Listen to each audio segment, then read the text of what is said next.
તો રાજ્યમાં ઠંડીને લઈને હવામાન વિભાગની આગાહી. રાજ્યમાં આગામી 7 દિવસ વાતાવરણ સૂકું રહેશે. 24 કલાક બાદ 2 થી 3 ડિગ્રી હજુ તાપમાન ઘટશે. અમદાવાદ અને ગાંધીનગરમાં હજી ઠંડી વધશે. અમદાવાદમાં લઘુત્તમ તાપમાન 17.2 ડિગ્રી નોંધાયું. ગાંધીનગરમાં લઘુત્તમ તાપમાન 16.5 ડિગ્રી નોંધાયું. કેશોદમાં સૌથી ઓછું લઘુત્તમ તાપમાન 12.8 ડિગ્રી નોંધાયું. તો સૌથી વધારે લઘુત્તમ તાપમાન ઓખામાં 22 ડિગ્રી નોંધાયું. आने वाले 7 दिनों के लिए ड्राई वेदर प्रिवेल करेगा और मिनिमम टेम्परेचर की बात करेंगे तो 24 आवर्स में minimum temperature no large change में रहेगा। उसके बाद 2 से 3 डिग्री का गिरावट का पूर्वानुमान है अगले 3 दिन के लिए।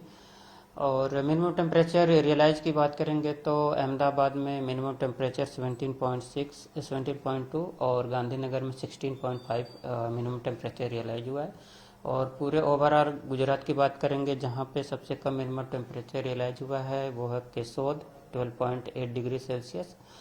और हम बात करेंगे अहमदाबाद और गांधीनगर के लिए मिनिमम टेम्परेचर फोरकास्ट की, तो मिनिमम टेम्परेचर का जो फोरकास्ट अहमदाबाद और गांधीनगर में रहेगा वो 17 डिग्री सेल्सियस के आसपास रहने का पूर्वानुमान है।